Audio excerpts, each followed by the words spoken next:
So welcome everyone. It really is fantastic to have each one of you with us on today's web seminar entitled Defining Youth Outcomes for STEM Learning After School.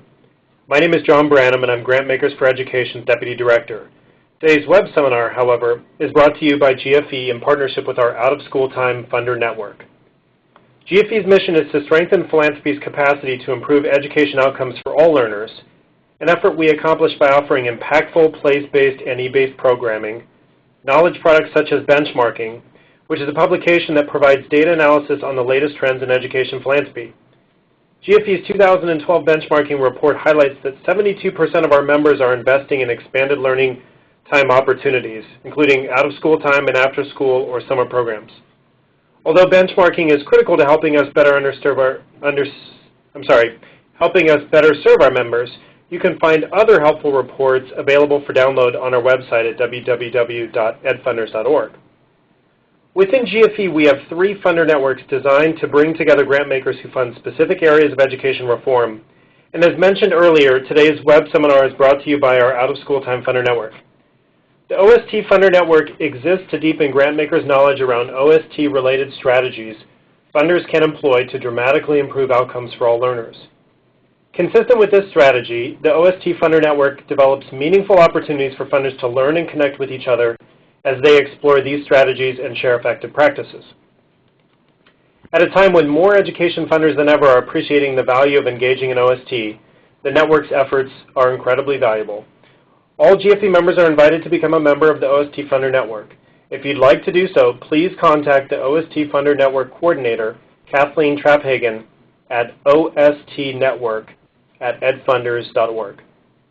Before jumping into our presentation, let me take just a minute to highlight a few of our web seminar platform's key elements. Because the lines are muted, you can easily submit questions throughout the presentation using the Chat with Presenter dialog box in the left panel of your screen. Kathleen will be fielding questions for speakers and passing them along to the moderator. You may also raise your hand if you would like the moderator to chat directly with you, or the facilitator to chat directly with you regarding a particular question. Finally, for a better viewing experience, please feel free to select full screen in the top right corner of the page. If at any time during the web seminar you have logistical challenges, please dial 1-800-246-1442 and provide access code 595-2100 for immediate assistance. This number and access code can also be found in your invitation. At the end of today's presentation, the full web and audio file will be available. We will also post slides and a recording of the web seminar on GFE's website. Let me also take just a minute to thank today's presenters, including Martin Storksdieck, I'm sorry Martin if I mispronounced your name, of the National Research Council of the National Academy of Sciences, Chad Rittberger of the 4-H Science in Urban Communities Project at Rutgers Cooperative, and Anita Krishnamurthi of the STEM Afterschool Alliance. Again, thanks so much for all of you joining us. We really appreciate your time and thoughtfulness. And as I turn the virtual baton over to Ron Ottinger of the Noyce Foundation, who will be today's moderator, let me just briefly introduce him. So as Executive Director of the Noyce Foundation for more than 5 years now, Ron oversees all program areas and operations of the Foundation. In particular, Ron has led the development of Noyce's informal science portfolio, which is now nationally recognized. For 14 years, Ron was the National Associate Director of the nonprofit AVID Center, which disseminates AVID, the nationally acclaimed college preparation program for low-income students. There's much more I could say, Ron, about you, and he's also an upstanding guy, but let me stop there and hand the baton over to you. Go ahead, Ron. Thank you so much, John. This is an exciting opportunity for all of us, and welcome to all of you, our colleagues in funders across the country. We're glad to have you join us for this important topic. As we get started, Kimberlyn from GFE is going to post a poll question just so we get a sense of how many of you are currently investing in science or STEM and after school or summer, so we get a sense of the level of your involvement right now. I think you're all in for a special treat today as we continue our collective learning journey to grow STEM and out-of-school time. As funders involved in the GFE OST funder network, we want to know what impact our investments are making in after-school and summer programs that include STEM curriculum and activities, especially now with the recent release of the Next Generation Science Standards that call for greater inquiry, reasoning, and problem-solving skills that really have been the hallmark of quality after-school programming. The adoption, implementation, and assessment of the science standards has been a priority for a new STEM funders network, many GFE members that are involved, mostly private, but also some corporate funders who are national, state, and local, and who want to collaborate on high-leverage development efforts for science education in and out of school that no one funder could accomplish alone. So the key question today for our webinar is, what outcomes do we feel can be measured both on youth impacts and program quality with science and after school? John just introduced our guests who will be joining me today for this webinar. And as he said, as each speaker is talking, please feel free to enter questions into the chat function on the lower left. And we'll be looking forward to answering some of your questions as we go along. Each speaker will be speaking for about 10 minutes. And then we'll give each a question or two. And then at the end, we'll have a little bit of a discussion among the speakers before we end the call today. So Martin Storksdieck, as John said, is the director of the Board on Science Education at the National Research Council of the National Academy of Sciences, and really has a sense of what's going on nationally, looking at how we assess science and after school, and particularly informal and after school science. So Martin, thank you for joining us today, and I'm turning it over to you. Well, thank you, Ron, for the kind introduction. Thank you all for being there and being interested in this, and I'll try to be brief despite the fact that I could talk about this for hours. So let's hope this won't happen. I think I was invited to give you a bit of a framing for the conversation. So this is going to be now the more 30,000-foot perspective. And in giving you that framing, I would like to start by saying what I guess many of us already know, but just to point out the idea that much learning of science, or any other field for that matter, happens outside of formal education. It's a large bump in the time that we spend when it comes to primary and secondary education, and tertiary to a degree for those who go there. But even within particularly primary education, we have quite a bit of data that show opportunities for learning science, or STEM for that matter, well, if you look at everything but the M, are rather limited. And so the role that any learning of science outside of formal schooling has becomes particularly important. With that in mind, I want to give you, and Ron already mentioned the Next Generation Science Standards, and I will focus on this in a moment, but I want to give you another development on at the national level that is relevant for us here in this conversation. To the left, you see a 2011 report that the National Research Council published that was congressionally mandated. And it basically asked the question, what is a successful K-12 school? We changed that discussion a little bit and asked the question, what is successful K-12 science instruction or STEM instruction? The report was brief, it was for policymakers, it wasn't for experts in education, and it resonated in Washington. It led to a follow-up report that basically says, how do we know we're making progress towards improving STEM education in the K-12 space? And we published this report as well, and I'll get in a moment to what these reports say that are of relevance to us. One of the important things is when we asked the question, what is successful K-12 STEM education, we asked the question, for what? What's the goal? And what's oftentimes discussed is two parts that are important to most people in the public arena. One is, of course, expanding the number of students who pursue STEM careers, as I'm writing here, particularly increasing the number of women and underserved minorities given the changing demography of this country. This is really important to keep in mind. It's not just getting more people into STEM careers, it's the question of who is in it and who is not. The second part, which lots of people are very concerned about, is the STEM-capable workforce workforce or the middle skilled workers. This is anybody who is working in any job that is not a research type job that in some ways or another requires some fundamental STEM knowledge or connection to STEM. This is the majority of jobs here, and the ones that we care quite a bit about. That ranges from nursing to plumbing, and it's really a wide range of jobs that come under this fold. And then the third one that was made very clear is that you need increased STEM literacy for all. And this is the idea that as a society, as a pluralistic democratic society, people need to know what a science question is versus a non-scientific question. They need to know something about not facts and factoids of science, but they need to have a sense of when to trust a source about science and when not. So it's this kind of literacy thing that requires quite a bit of understanding of what the scientific enterprise is, how science is done, and so on and so forth. And I'll link that in a moment to what we consider to be the next generation science standards. One of the important things that we had done in these reports is to say that we know very little about the aggregation of STEM learning, meaning what is a good school relative to another school. But what we know a lot about, and these reports that they're all self-serving NRC reports, but they're free and available online. But we know quite a bit about successful STEM instruction. So how is the teaching-learning exchange happening? And we know that much of that happens in schools, and what these reports also mention, and a bunch of others that we have, is that they happen out of school as well. Which brings me to this image of a Russian doll. What we're basically saying here is successful STEM instruction in a classroom happens when a teacher is well qualified to do that, and there's some conditions that we know about, but it happens within a school that is a good school, and a good school that happens within a good community that supports learning.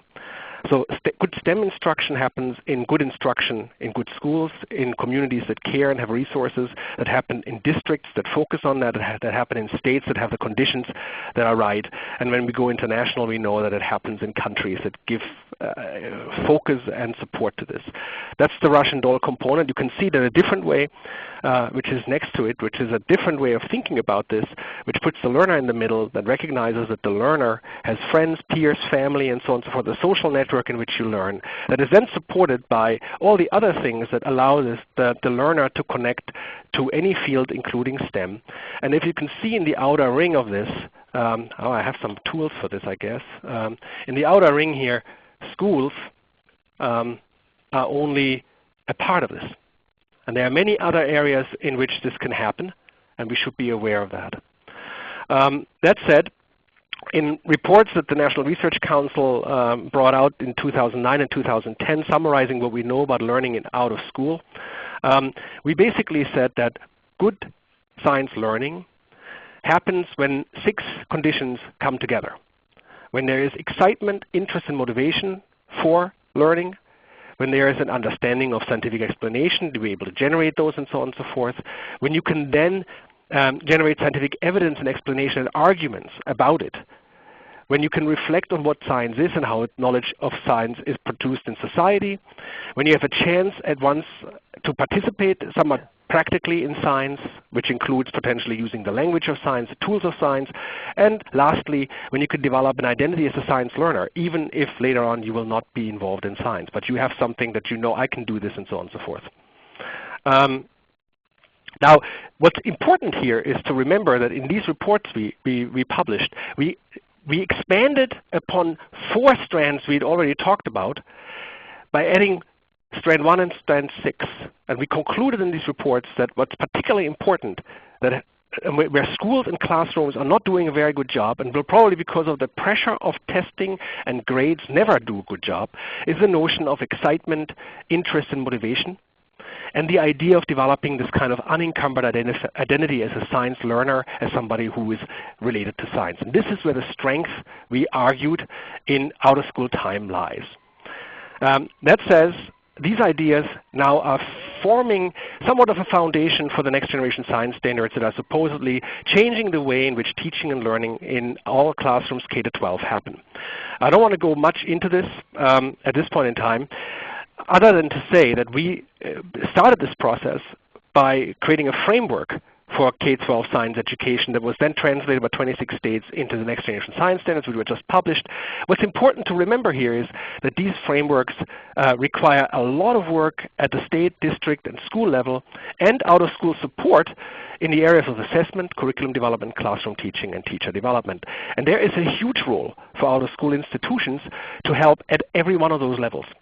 That's really important to remember. I mean, for instance, 70% of larger museums offer teacher development. There's teaching material that comes out of these places. There's the ability to link strategically with schools to support locally.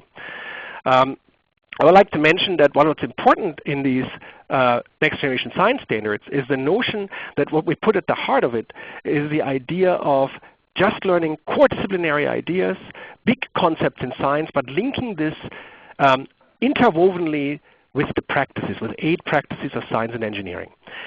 The idea here is you can't just teach inquiry on Fridays. You have to really do it together. It's a blended concept that shows itself. And what's important here is the next question, which is, and I mentioned that already, how is this going to happen? Schools alone are not necessarily prepared to do this, at least in the short run. There's a huge need for partnership here that out-of-school time can play a major role in. It has the capacity to help students in this regard, and that's something that is now even being watched at a national stage. I want to finish this by saying that this reform agenda that's being promoted has its own problems. One is making the case for a more comprehensive vision of science education is still a problem. Too many people think rigor is knowing a lot of facts, when in fact that's not the case anymore, as I've just argued.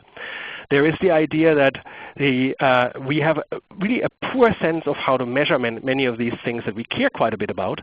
Though there's much progress being made, you shouldn't be discouraged, though you can invest into this. Refining and clarifying the other outcomes outside the cognition that are oftentimes referred to as 21st century skills. There's also the socio-emotional need that many people are arguing for that we have to and can particularly address in out of school.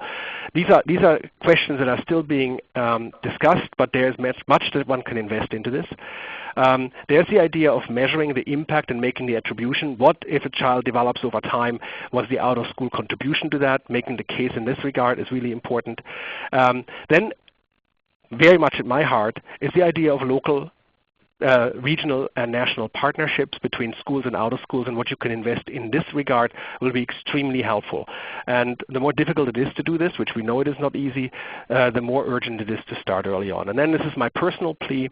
I know funders have always to worry about the idea of funding something new, but there is so much good work going out there, and much of the funding supports really a infrastructure that leads to more high-quality STEM education outside of classrooms, and I would say for those most in need. And I will say that my son doesn't need it. There are lots of people who don't have the opportunities that the well-educated middle class, of course, has early on in young ages and throughout, that you might have a major role to play in. Thank you. Martin. I open up for questions. Great. Boy, Martin, that was really helpful in a very short amount of time.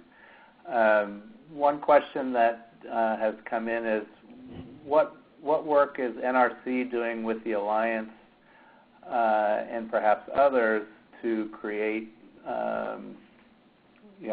what those at least minimum standards for quality should be in after-school science programs? This is an interesting question. Just briefly, I want to say that so Ron was actually helping fund this, the Noyce Foundation, the Moore Foundation, and Bechtel supported this. A meeting that was actually, in this particular case, more about assessment and evaluation in informal and out-of-school time. And when you get a better sense of how this works, you have a better sense of flipping this and saying what would be good quality. Now we are very interested in being engaged in this conversation. The follow-up to the two congressionally mandated reports, which is very interesting, is potentially the next report that comes from the NRC, which we hope to begin in the fall, that will address precisely those questions. So we are hoping to get the funding very soon, but we will address these questions directly. And when we do, we will reach out very broadly to those organizations that have much experience in that, including the ones that are here today on this phone call. Oh, great. And Samueli also helped fund that summit. That was Oh, that's right. Oh, so sorry. And that's by right. the way, the report from that summit should be coming out for all funders to look at by the end of May. That's right. So I want to mention, again, it was the Noyce Foundation, the Samueli Foundation, the Moore Foundation, and Bechtel. Yep. So from a funder's perspective, two questions, Martin. One, what's the current evidence that you've seen from the NRC reports in particular that would help funders as they talk to their grantees, both out of school but also perhaps in school, to demonstrate some of the points that you made? Are there specific findings that from the research that would be helpful to funders as they think about the role of science in after school?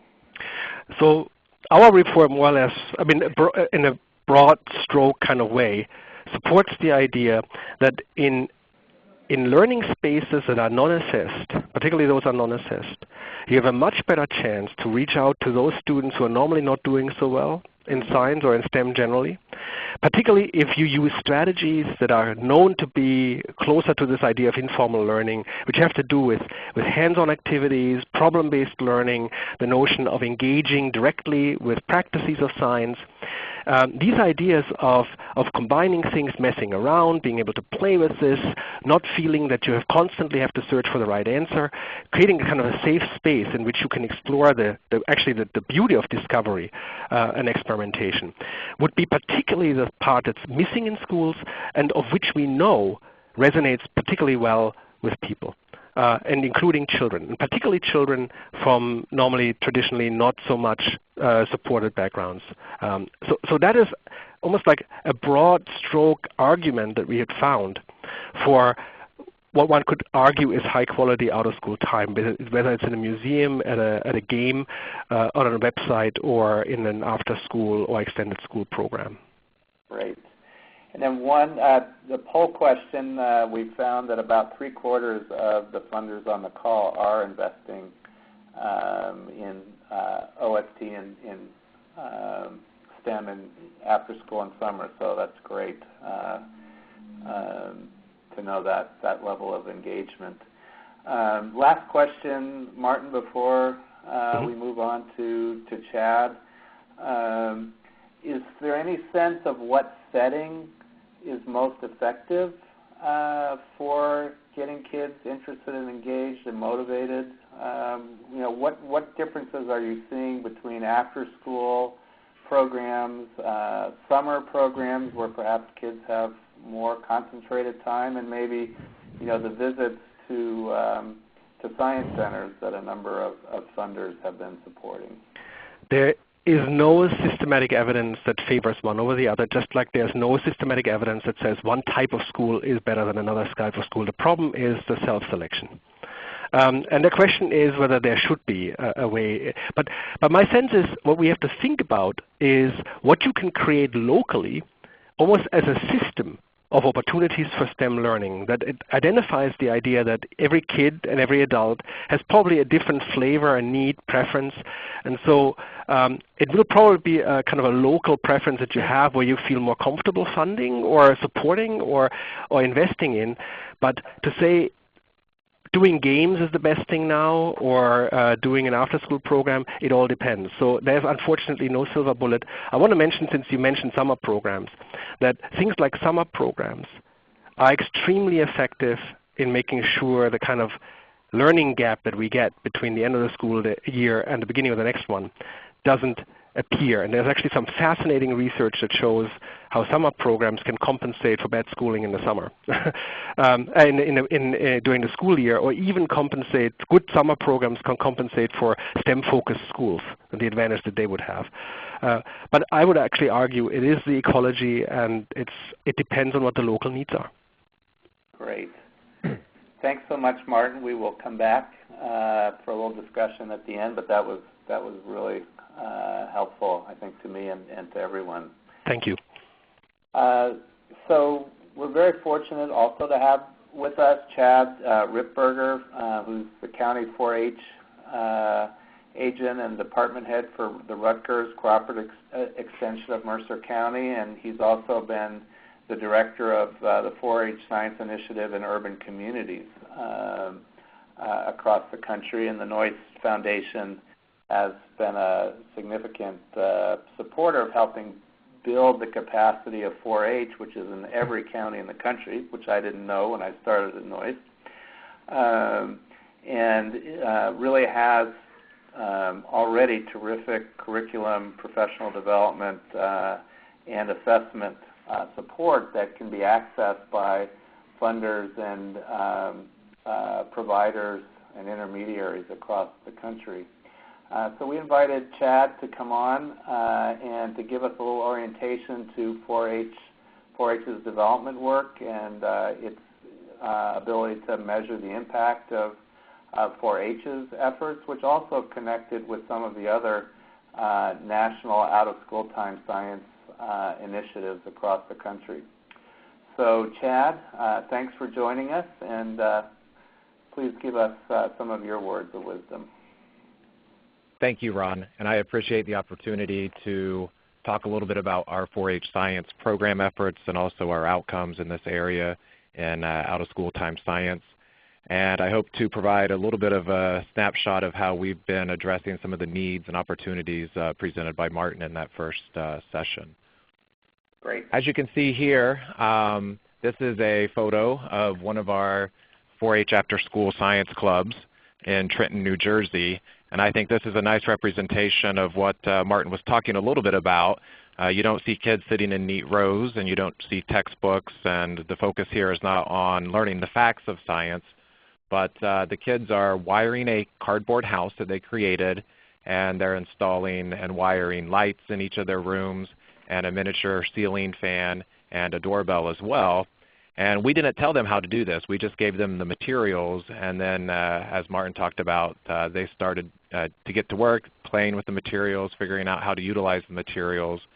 And then they also had the opportunity to build a switch into this for each of those different components of their house, and also had to figure out how to wire the house in a way that the lights were dim or bright depending on the situation. So this is just one example of a 4-H science program being delivered in an after-school club setting. What is 4-H science? 4-H science is the intersection of STEM education and positive youth development. So it's STEM education within the context of positive youth development. We've been doing 4-H science programming for over 100 years.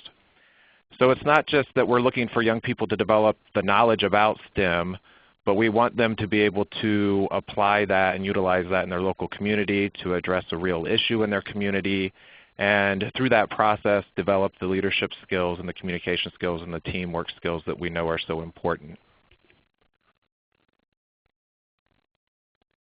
So even though we have a rich history in doing science programming, what's different about the last 7 years is we, as Ron mentioned, have had the support of the Noyce Foundation to really build a strong infrastructure that allows us to have a strategic focus on our STEM programming. And that's been in areas of program design and professional development and curriculum and evaluation and partnerships that all support the over 3,500 4-H educators in local communities and the 500,000 volunteers in over 3,000 counties across the country. And in each state, those 4-H local units are led at the land-grant university level, where it's the land-grant universities in the states that are providing program direction and leadership and curriculum development for the local 4-H communities. Some of the areas where we have curriculum and where we have science programs include alternative energy, biotechnology and plant sciences. We did a project last year, a multi-state project where we extensively trained teenagers to be leaders in delivering biotechnology content in after-school and summer settings to their peers and to younger youth. 4-H engineering and technology programs, environmental sciences, geospatial technologies, including GPS, GIS, community mapping projects, and remote sensing. Really over the last few years, we've had a tremendous growth in our level of robotics programming across our system throughout the country. And we use a variety of robotic platforms to be able to do this programming with kids. And this is happening in our clubs, in our after-school programs, and summer programs, camps, etc. And just a few weeks ago at the first robotics national championships in St. Louis, we had several 4-H teams represented. And then just one more area is aerospace, and here particularly rocketry. And those young people in the right photo there, that's the winning team of this past Saturday's Team America Rocketry Challenge, which was in Virginia. There were over 700 teams participating this past year in this challenge, and 100 of them made it into the national finals this past Saturday. And it was a 4-H team that placed first in that competition and won the right to represent the United States at the international competition in June in Paris. So their challenge was they had to design and build and launch a rocket that would carry an egg to an altitude of exactly 750 feet and land exactly between 48 and 50 seconds later without damaging the egg, of course. And all 3 of the young people on that team have expressed an interest in going into engineering or some aspect of aerospace. To give you an idea of how we deliver these programs and curricula, we work with those 3,500 4-H educators and 500,000 4-H volunteers to reach young people with our 4-H science programs in out-of-school time clubs and out-of-school time summer learning programs and 4-H camps and out-of-school time after-school groups. We also have a significant amount of enrichment that we do during the school day with youth as well. Anita from the After-School Alliance is coming up next, and she's going to be talking about the report that they did on defining youth outcomes for STEM learning and after school. And I just want to show briefly, using our logic model, that we have a few different sets of outcomes identified for young people in 4-H science. The first set is getting kids interested in science. Martin talked about excitement and engagement in science, and so all of these outcomes talk about improving the level of engagement and enthusiasm around science, getting kids to the point where they want to do more of these type of activities, whether that's within 4-H or within other settings. Secondly, we want young people to increase their confidence in their STEM knowledge and skills and their ability to demonstrate their knowledge and skills to others. So the confidence that they can be scientists and that they can do science. And then we have a group of outcomes identified where we want them to be able to recognize the importance of science to themselves, their future, possibly a field of study for them, a career pathway, and also to recognize the relevance of science in their everyday lives and in their community and how science can be used and is used to solve issues in their local communities. So taking these outcomes from our logic model, we've developed some evaluation instruments that our local 4-H professionals use as they are designing and implementing and evaluating their programs in science. So we take the outcomes there on the left from the logic model, and we have indicators of what that would look like if their programs are effective in reaching those outcomes for kids, and then items that they can use on their assessments to be able to measure that. And this just shows the other 2 areas that we have already talked about. Their confidence in science and their ability to do science, and then also that they see it's important to them and their future and their community. When we started building this infrastructure 7 years ago, we realized that we needed to define high-quality STEM programming. We have lots of different types of activities and programs going on. So what we came up with is what we call a 4-H Science Ready checklist. So how does a local 4-H professional know if the program they're delivering is high-quality STEM programming? They can consult this checklist and consult it in the development of their program. Not only are they targeting some of those outcomes that I just spoke of, but they're programs based on science standards. They have opportunities for young people to use science process skills, which we call 4-H science abilities. The essential elements of positive youth development are there as well, as I said in the beginning. And then the program is led by trained caring adults. Sometimes that's a 4-H staff member, sometimes it's a volunteer, sometimes it's someone that we've trained from a collaborating after-school site or summer camp.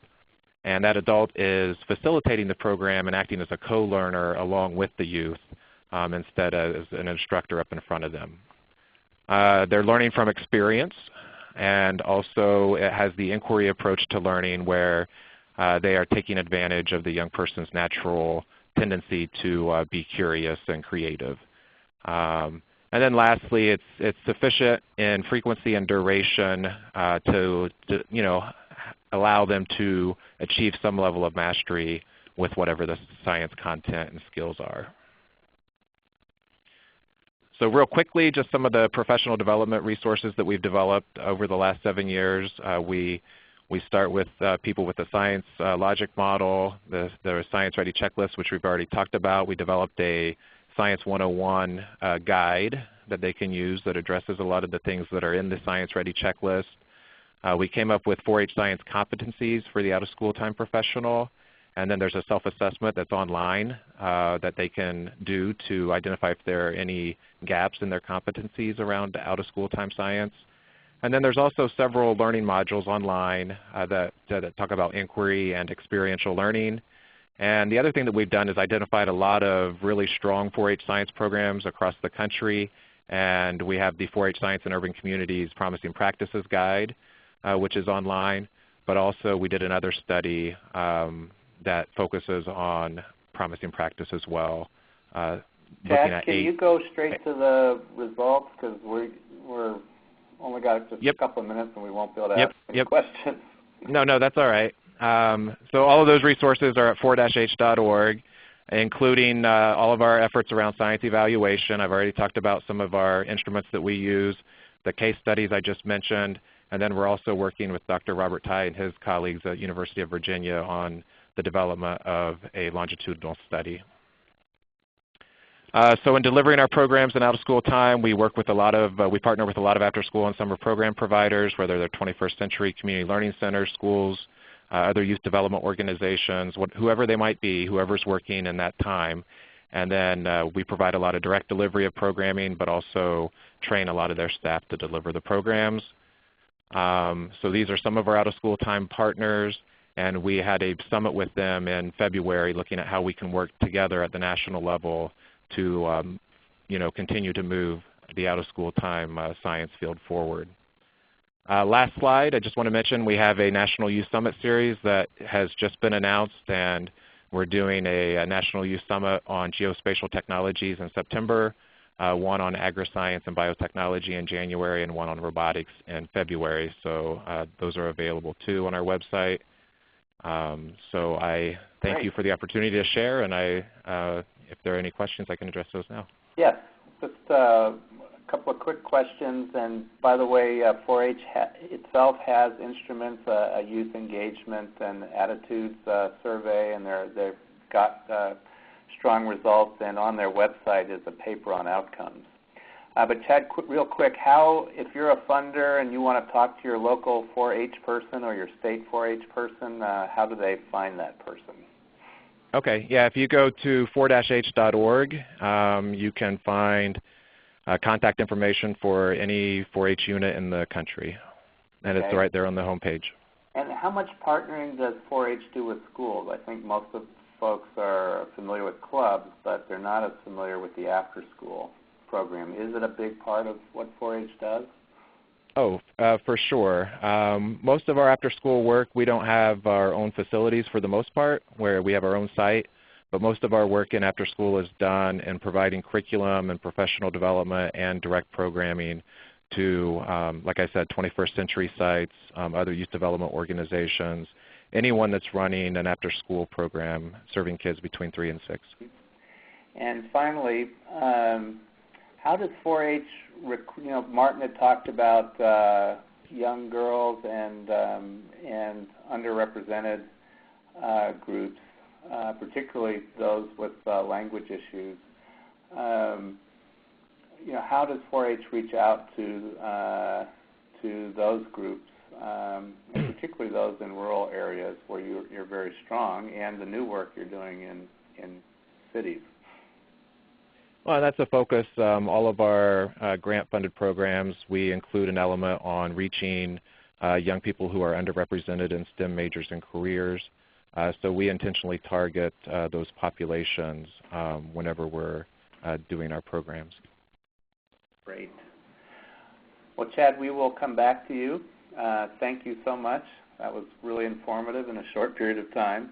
And there are a lot of resources on 4, what did you say, -H? 4-H.org. Yep. So let's now turn to Anita Krishnamurthi, who is the STEM Policy Director for the Afterschool Alliance and who tracks legislation going on in D.C. in particular on science education, and particularly how to advocate for informal science.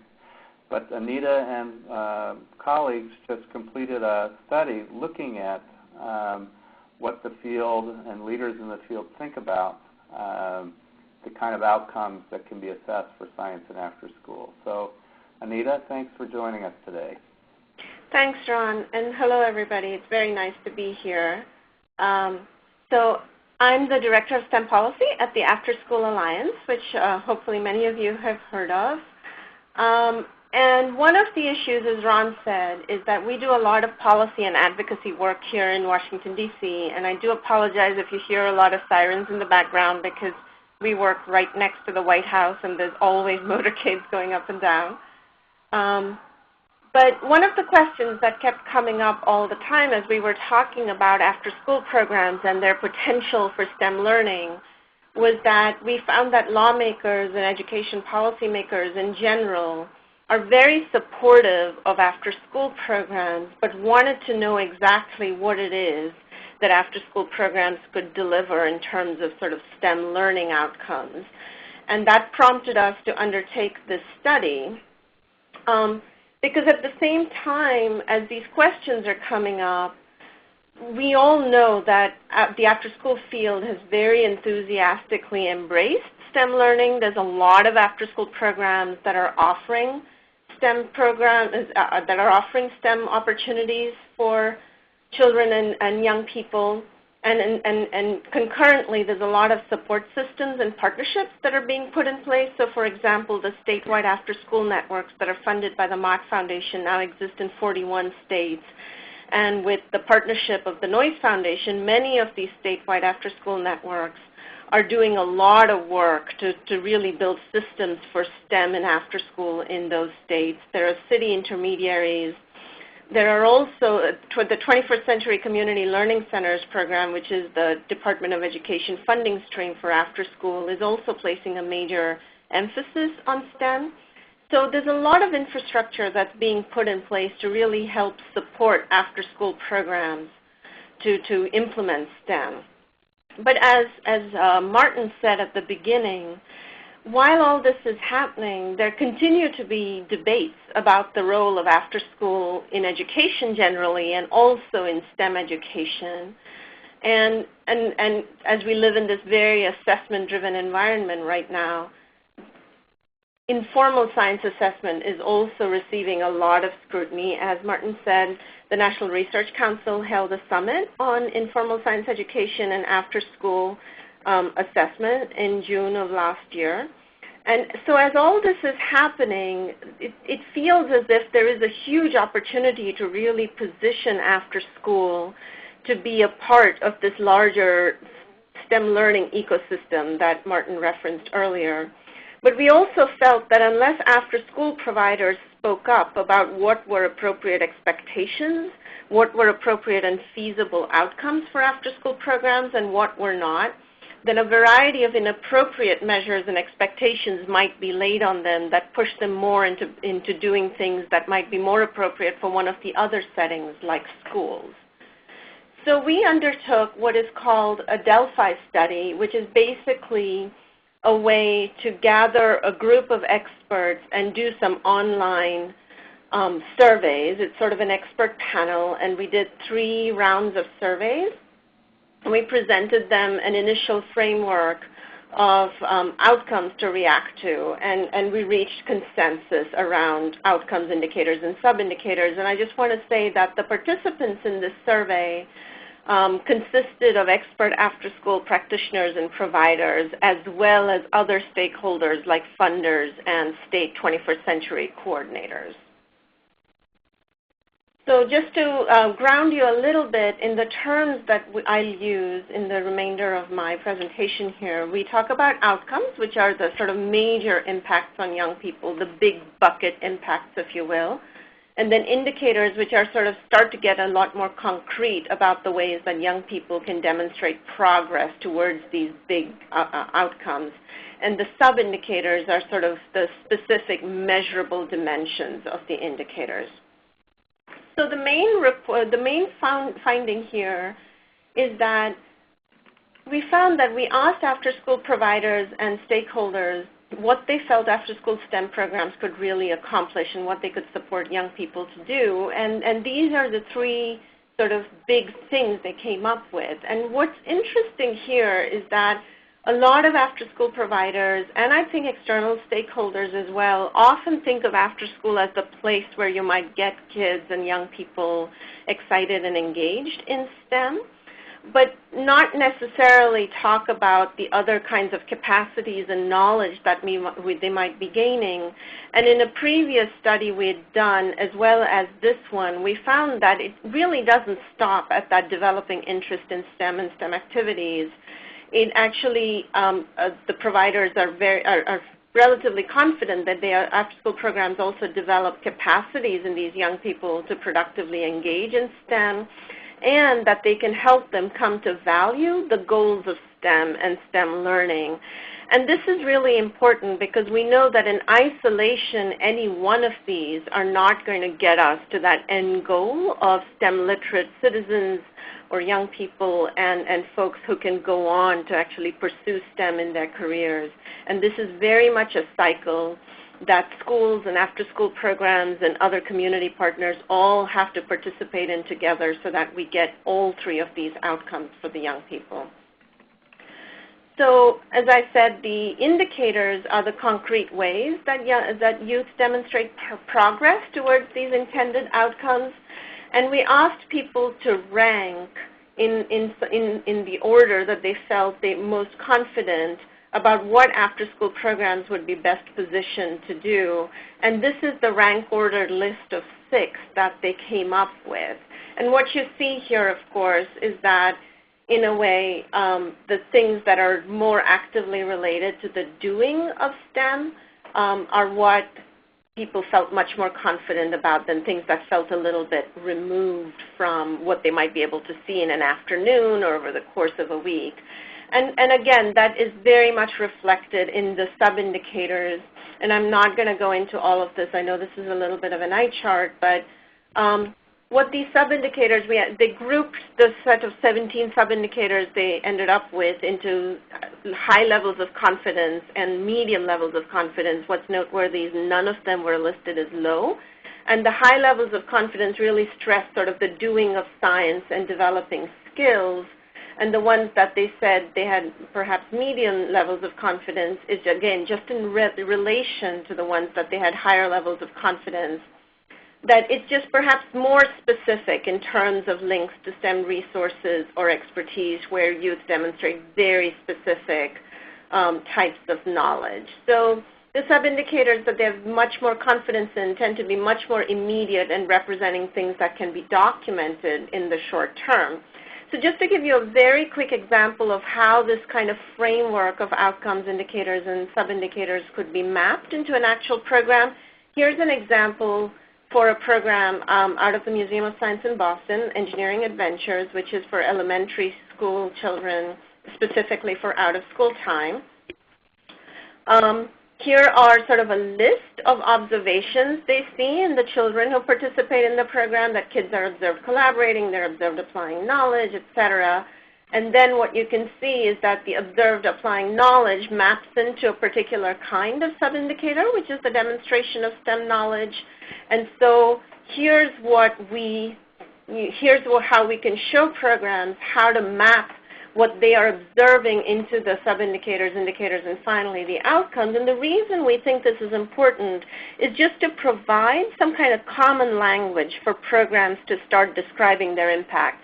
Not all programs are going to see every single impact that is listed in this framework, but this kind of mapping will help them sort of figure out how to start using some common language so that we can start to aggregate some of the impacts and start saying that as a field, here's the kinds of impacts that we can have. And so I think I'm missing a slide here, but I'm just going to talk a little bit about this, which is that the takeaway really is that there's a huge potential to really impact STEM education through after school.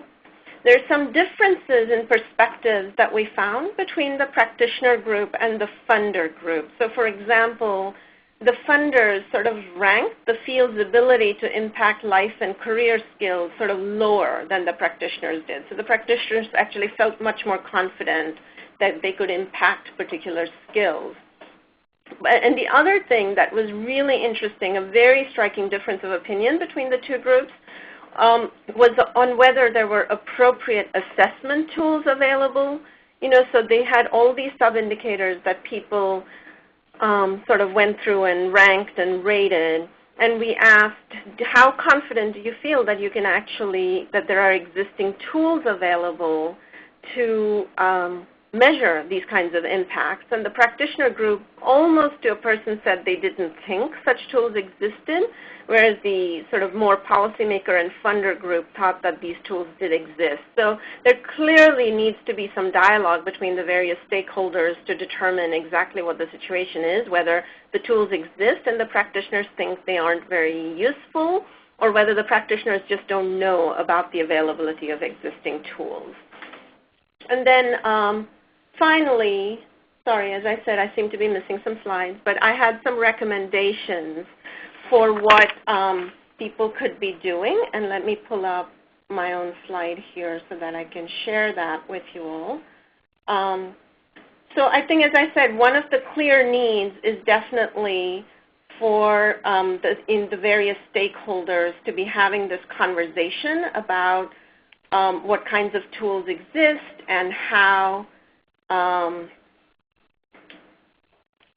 people can get to know about them. And then, so sort of if you could engage in a dialogue with the practitioners to resolve differences in expectations and perspectives. As I said, there were some differences between the two groups of participants in the study. This report, we hope, could be utilized to set appropriate goals for the grantees. Anita, let me cut in here because I Sure. think it's been terrific. Can you talk just a minute about what feedback you've gotten and how you're finding the study is being used, the findings? Are providers and intermediaries starting, as Chad showed us a little bit, starting to use some of the indicators? Yeah, we're actually finding, just like that Engineering Adventures example, that a lot of providers have started to use this framework to map it, and several of them have said that they're very happy to have something like this that they can hook into and use to describe their impacts, whether it's to parents or school districts or to other stakeholders, because they say, just the times we're in, everybody's always asking for what kinds of impacts the programs are having, what's the return on investment, all of those kinds of things. So to have the kind of language that perhaps the larger STEM education community uses to show how after-school programs are really impacting things that the larger community cares about, we're finding a lot of providers are using it in that way. And can you talk just a minute about some of the tools that are available? I know we've been working on a common interest instrument for interest engagement. There's yes, so the Noyce Foundation has the common instrument, which is for engaged, interested learners. And that is starting to be deployed across various after-school programs. And Gil Noem at Harvard has also been working on the Dimensions of Success tool, which is another way to sort of look at program quality and translate that into sort of outcomes for the staff and the youth. The YPQA folks have a STEM YPQA that they've been using a little bit, and I think that there are more people who are starting to think about this, and there's a lot of different tools out there.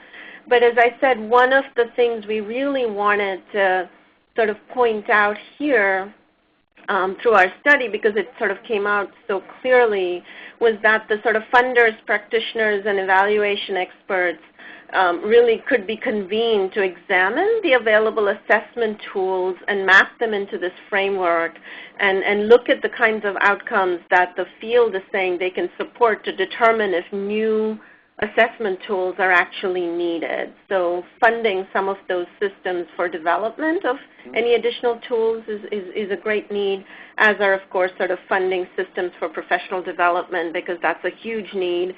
And we asked that question of the practitioners about, what kinds of resources do you need? And people always say funding, of course, but professional development came up very, very high on that list, as did partnerships with STEM professionals and other STEM-rich organizations. Oh, perfect.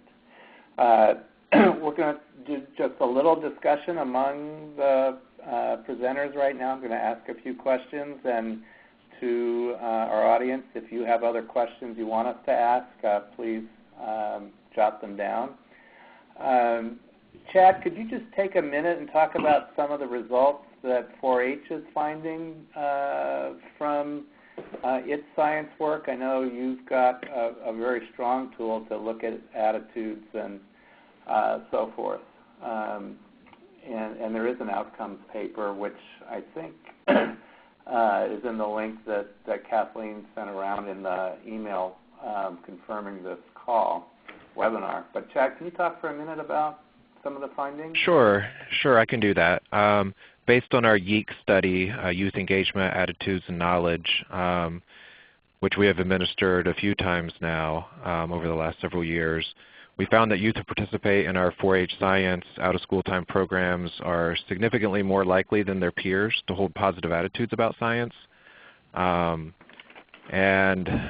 we found, for example, that 68% of those in 12th grade in 4-H science programs have agreed that they would like to have a science-related job, compared to 37% of 12th graders from a national sample. 62% of 4th grade 4-H science youth agreed that they are good at science, compared to 43% of 4th graders in a national sample.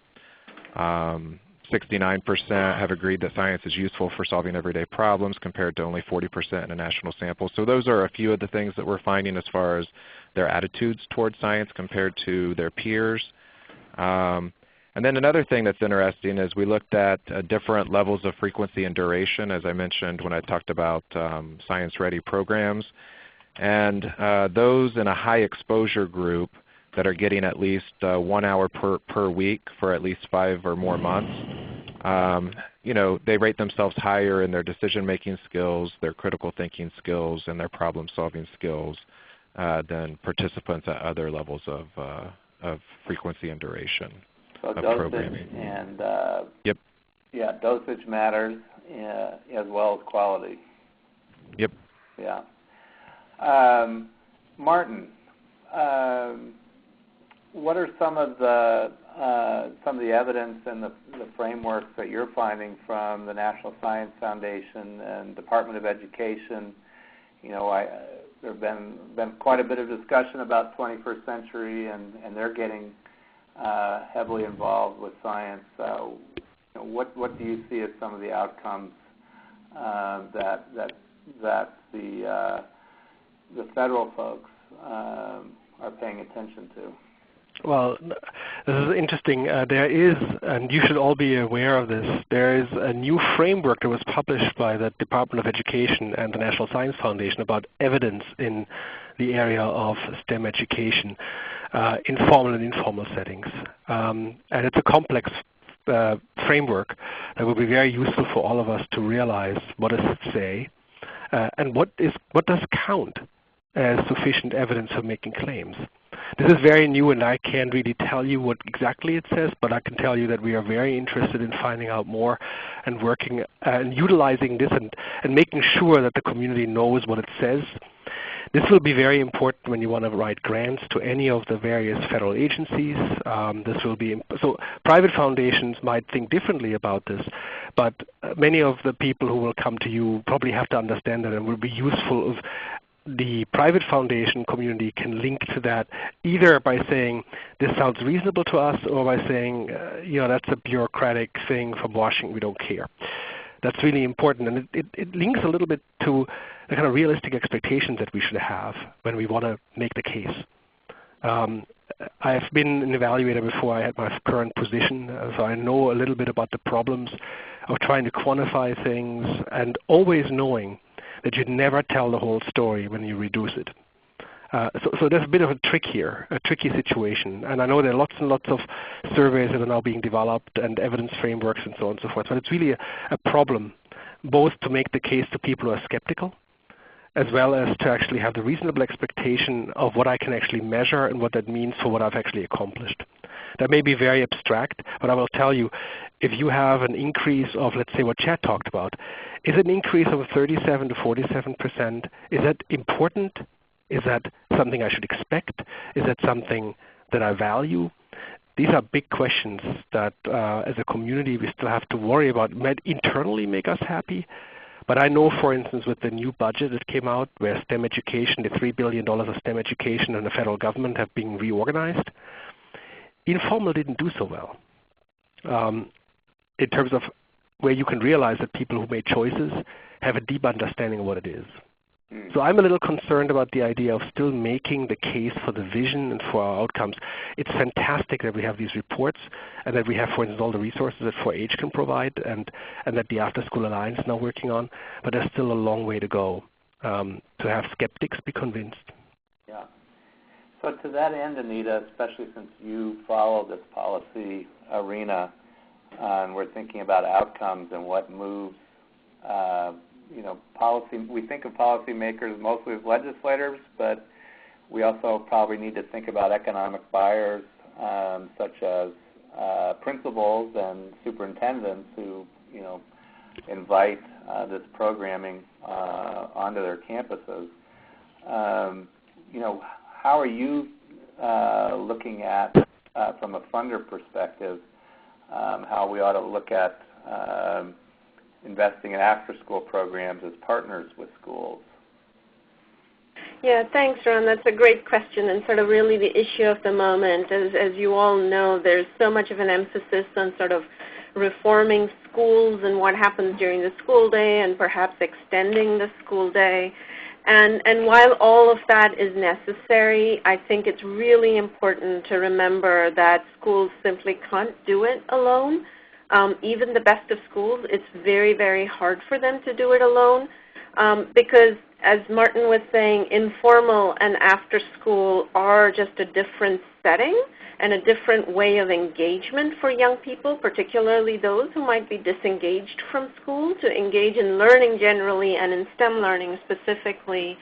So I think that we need all the help we can get to advocate for the power of after-school and informal learning around STEM and not sort of invest only in what happens during the school day, because that's also just placing an unfair burden on schools when there are so many willing community partners who are willing to step up and really help with this effort. So as Martin said, the current consolidation plan for STEM education in the federal government, the picture, the outlook for informal doesn't look so great, but it might also provide an opportunity to sort of really engage in this dialogue and talk about how we create meaningful opportunities both in and out of school, and that just focusing on what happens during the school day is completely insufficient. That's a good point. Any, just as we wrap up here for the three of you, any final advice to funders on what they ought to be paying attention to in terms of the kinds of outcomes that they should be looking for science in after school? So I'm going to pull the party line of, this is Martin, of our NRC report and really say, focus on the things that schools really don't do so well. If I had a big pot of money to help either locally or nationally or statewide, I would really worry about the idea and really pay close attention to the notion of making sure that people have a chance, that children have a chance to engage in some way that is actually inspiring to them. And I want to really bring this back to not only the positive youth development component, which I really like in 4-H. It's a fantastic way. I'm glad they're doing this for such a long time. It was underplayed in our report. But the idea of the whole child, and the idea of competencies. So it's really an important thing to consider where the gaps are that schools provide and to fill those. Great.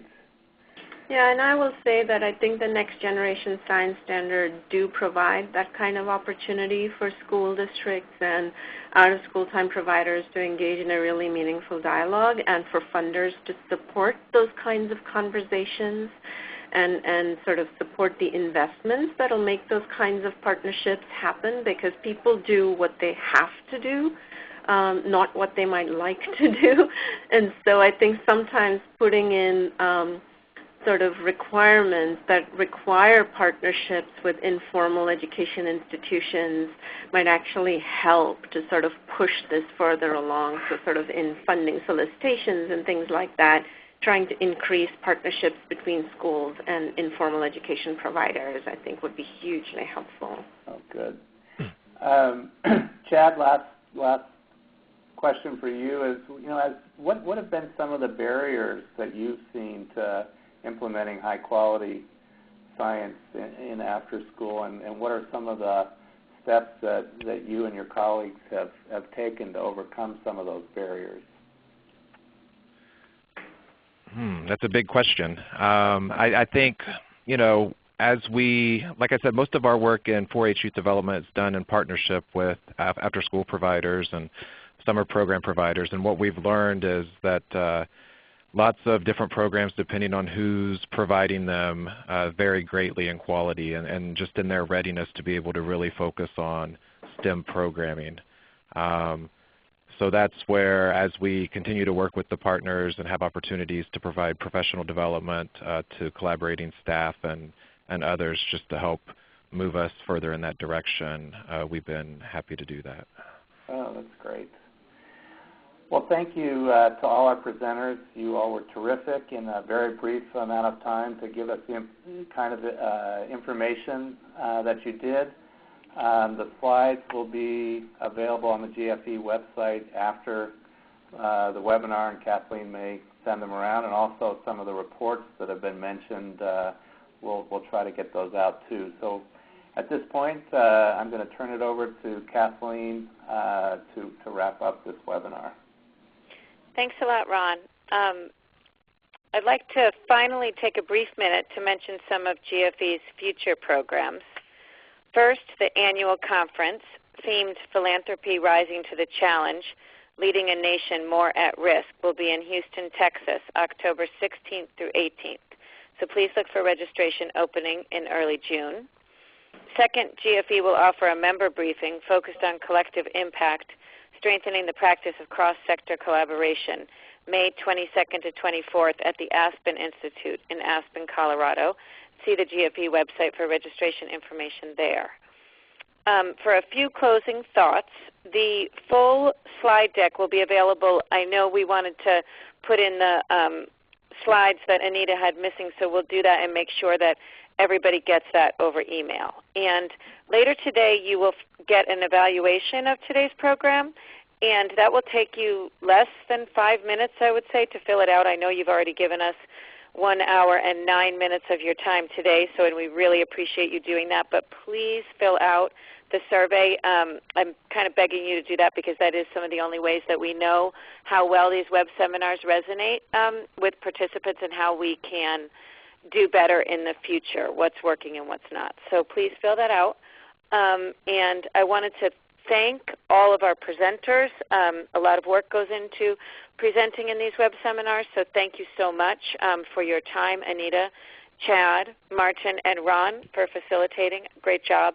Thanks everybody for participating and for asking questions, because that's what makes it interesting and makes the learning relevant for all of us. So thanks everyone again, and for GFE for doing all the tech and the support. And everyone, enjoy the rest of your day. Thank you. Thank you. Thank you. Please stand by.